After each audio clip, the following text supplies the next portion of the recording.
Hey, welcome to the Urbanista, where we discuss water management challenges in cities. I'm your host, Delfin Basalo, and today we have a very special guest. But first of all, we are broadcasting from Copenhagen, Denmark. We are at the World Water Congress, where people all around the world come together to discuss the future of one of the most precious elements we have, water. What do we do? How do we move forward to preserve this precious element? And here with me, I have a very special guest that is from Denmark. Denmark has been, without a doubt, at the forefront of the water innovation. And here's a very good example. So, who are you and what you do? Yeah, my name is Lars Holmegaard. I'm from Climatorium in Lemvig. I'm CEO, also CEO of the Lemvig utility. Great, thank you. Thank you so much for being with us. Can you give us a bit more context? What is the situation right now in Denmark about water innovation, what the water supplies are doing to try to innovate? Yeah. We have so much problem with rising water. There's coming more and more water, and what should we do? I'm CEO of the Lemvig utility, and what we see now, that is in the last 25 years, the groundwater has risen more than 1 meter. And we get more and more raining. That means in the last 40 years, it rained 25% more than it do today. So we have a huge amount of problem, and we have to do something. And that's because of the climate change. So we had to do something. Also, how can we be safe here in the world in the future? Because this is particularly notorious in Denmark, of course, because the whole country is, well, the geography is pretty flat. Yes. Extends, but you can see it. So you really see it here in your shores that it is the water. The water is rising, and the coastline is getting closer and closer. So we have to do something. But it's not just about blocking. So what other things are for example that trying you to do if I mean the water distribution in cities or in different. So why if the water rises, what can be the threat? Yeah, what do we do? And therefore, because of this problem, we started back in 2015 a place called Climatorium. And 2 years ago, we ended up this building. And what we did, that was to rise a building. It's very good architecture. And we use good architecture to get the world to look at us. But what we want the world to look at us, it was not a beautiful place. It was a place where we could work together. And so because of a beautiful place, people coming and help us with the problem. Okay, so what is Climatorium exactly? It's a foundation, it's a non-profit organization, or what is exactly? It's a non-profit. We say that the university have the solution of all climate challenges, but only 30% will be done in real. So what we want to do, that is, things has to be done for real. And how we do it, that is, we say that the government and utility and so on, we have so many problems that with the help from the university, we can find new solutions. But will we do it together with companies? So we can find the solution, and by the end, the people who live there, they gain of it. So we have done a place what we called a quadruple helix. These parts working together and find solutions. Okay, so Climatorium, you specifically have engineers, people who is looking into innovation. Yes. Okay, can you elaborate about what type of things are you cooking there? Yeah, we find the problems and connect with new knowledge from the university. We find companies who can solve it, and we find the people who lives with the problem. It can be school children and so on. And when we connect them together, we find good solutions. So there's a good response from the academia. Yes. Then, what about the other players? Like, well, the water networks or the water distribution, it's a, well, for the most part, responsibility of the government, the local municipality. How the government response has been so far? When we started it, it was a cry for help because nobody went to the west coast and saw what problem we have. But because of this place, it's very easy to get connected with the government, with the university, with the companies. So now on, everything is going very fast. Everybody can see the problem, so it's easy to do something. So it's about collaboration, but about finding the common ground to find this collaboration and, well, I guess will. Yes. Sometimes political will. That's something to exactly. To but another thing we see, that is, if we speak with the children and have this speak, they have very good ideas. So their afraidness of climate, it will change if they can come with some good ideas. So when we started it, it was to find new project, do something. But do we do it in a language children can understand? They go home and tell their parents how to do it. And the parents say, oh, that's a good way to do it. So our children are educating us. Yes. Okay, so we have a thing or two to learn from our children. But what do the kids say? Why is this so appealing to them? Because they have the ideas that they could be afraid of a world not will be there when they're growing up. They could be afraid. But when we ask them, they have so many good ideas to do it. And if we let them speak, they're not afraid. They have some good idea. And even lots of engineers and so on we work together with, sometimes children from the 5th degree, perhaps in the age of 12, can come with a good idea, not technical how to do it, but that we resolve the way to do it. Okay, but this is, of course, an extremely valuable effort that you are doing, of course, in collaboration with the water supply that you represent. What about the rest of water companies around Denmark? Are they appeal? Have you reached out to them? Are they willing? What's the situation in general in the industry? Right now, we are participating to be a lighthouse for water technology in Denmark. So that means Climatorium and the Water Valley Denmark from Aarhus. We are working together how to find these problems and connect it with the companies. And in this way, we take the other water utilities in Denmark to participate together with the university and participate with the companies, finding new solutions. So right now we have, I think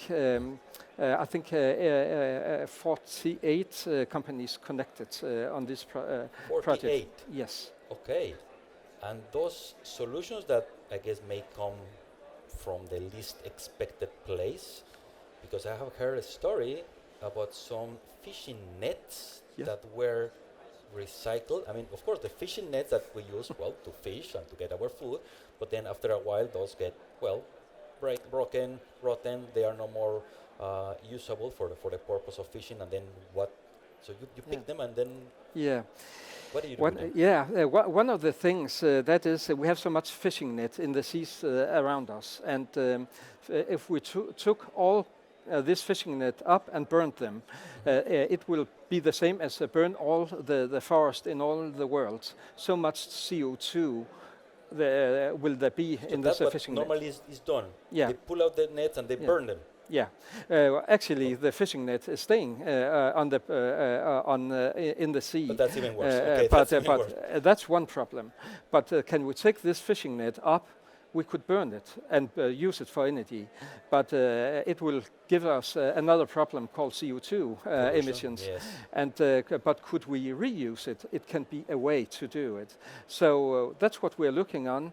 We have found out how to do it, taking up this fishing net and reuse the plastic. That can be up to 36 types of plastic. So some of the Danish company actually know how to put it in small parts, and when we have this small part in the right condition, we can put them together and do something.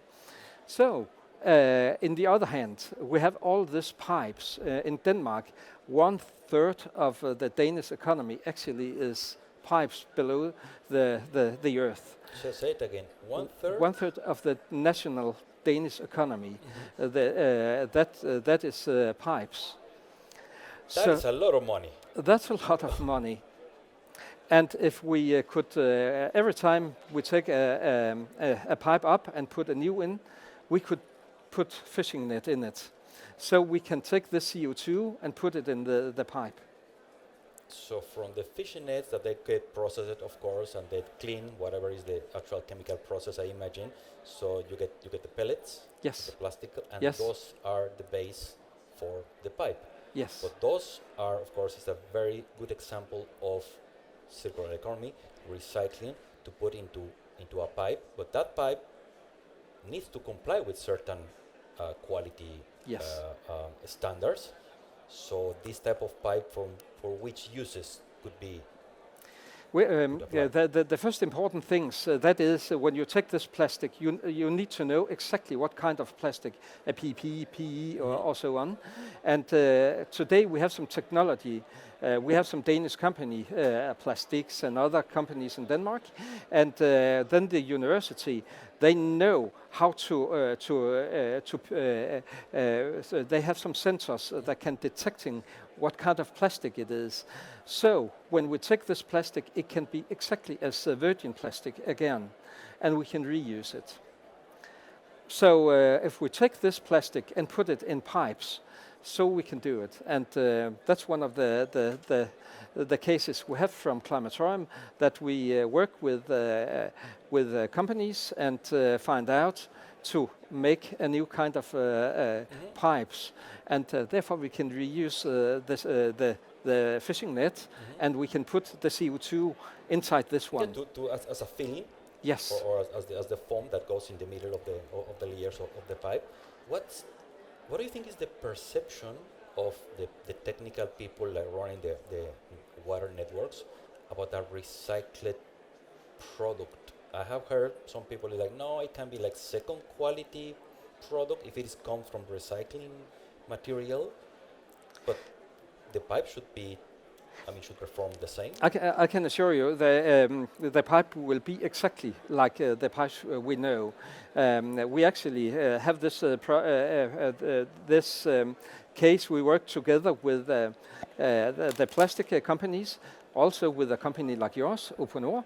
We work together to find out how to do this pipe, and the Danish Technological Institute, they can test it, and they have tested it, and they can say it's exactly the same quality like what we have normal pipes in.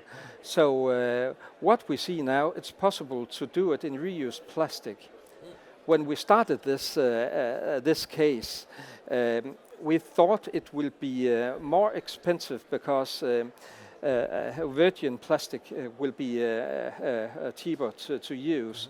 So what we thought, that is the Danish utility could be in front starting use this plastic. But because of what we now see, the war in Ukraine and so on, the oil prices rising, so it's actually cheaper for the utility to get pipes from reused plastic. Right, if the oil price is going up, because of course the whole Yes. geopolitical situation, the oil price goes up, the price of the raw material goes up naturally. So then here the idea is, let's buy less virgin raw material, which Yes. anyway is good for the environment, Yes, as we consume exactly. less oil, and let's reuse what we have Yeah. in our shores. I mean, we don't need to go that far to get it. Yeah. So we can see that unfortunately what's going on in the world, war and so on, going the wrong way. But actually it can help us to get further with the climate challenge and have a product so we in shorter time will have this pipes in reused plastic instead. So is there where you see the future, where we are going to have, for the most part, I don't know which percentage, but for the most part, recycled or pipes or systems that are made of recycled plastic? Yeah. I think we will see in the future. We have so huge problem with the climate challenges, but also technical. We have lots of opportunities to do something with it, and I think that that in few years, more and more, all product we do, it will be reused, and we have to take care of the resources of the world and think a little more how to do it, and if we do that, we really can reuse it and not go out and take new things like virgin plastic and so on. Because now we can be using recycled material to produce new pipes, to build new infrastructure, which is on its own recyclable at the end of its life. Yeah. But then if we are talking any given stormwater pipe, any given drinking water pipe, which has a life of 40, 50 years, 75 70 years. I mean, hopefully yes, but I can imagine that not you nor me will be here in 75 years. Yeah. So who can take the baton? Who will recycle them in 75 years? It's I think what's going on when this pipe don't last at that time, so the next generation they take it up and go back, say I want a new pipe, and you have the same pipe again. or maybe they are the children that you are educating now. Okay, Yeah. they are educating us Yeah. apparently, Yeah. but those are the ones that need to keep the this message Yes. for the generations to come. And that's why we think the children is so important for it, because we just ask them and they said, this pipe here, when I'm getting old, I just take this pipe up and I go back to the companies and say I want the same again. It just has to be replaced, and therefore it will be recycled. What would you say is what other countries have to learn from Denmark? Because you have the picture pretty nicely. All the elements, all the stakeholders that you are working, your own foundation, academia, the government, the water supplies. It seems that there's a very good communication, but that doesn't seem to be the case in other countries. So what can we learn from this Danish model? I think one of the things is start speaking with each other. That means government have to speak, companies and university. But one of the most important things I think we learned, that is speak with the children. They don't necessarily come with the end solution, but just speaking with them, can they understand what we say? They will go back and it's much easier for grown-ups to speak with each other if they can explain children it. So I think that will be the way in the future. Go out, speak with the children. Can they understand that you're on the right way? Yeah, of course, if even the children can understand this, well, I mean, I guess the governments should be in the right, regardless of the political aid where they are. But of course, this is for the benefit of all of us within 50, 75, 100 years. So that is the future. So anything else you would like to add from your perspective? What is the next step? Where are you? Yeah, what is the next step that you are seeing happening in Denmark? I think that there are so many problems we have to continue working with, and now it's water, but I think the next crisis will be phosphorus, because phosphorus we use it the wrong way, and phosphorus is needed for all life, and we have to take care of the things, and so I think just continuing the same way. And what I see here, if I look what you're doing for instance, in Uponor, that's the right way. That you start reusing plastic. You find a product where you don't put carbon in, and so on. That's the right way, and I think continuing doing with that, the solution will come for us. So therefore, I'm not so afraid of the future, because the humans have the way to continue living. So we will find way to do it in future. Also, things we don't know today. Collaboration, communication, talking to each other, willingness, of course, of all the stakeholders in our industry to talk.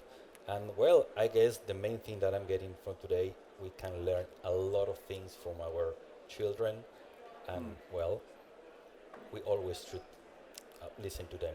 So Lars, thank you very much for coming today and sharing your wisdom and sharing your experiences with us. Thank you, it has been a pleasure.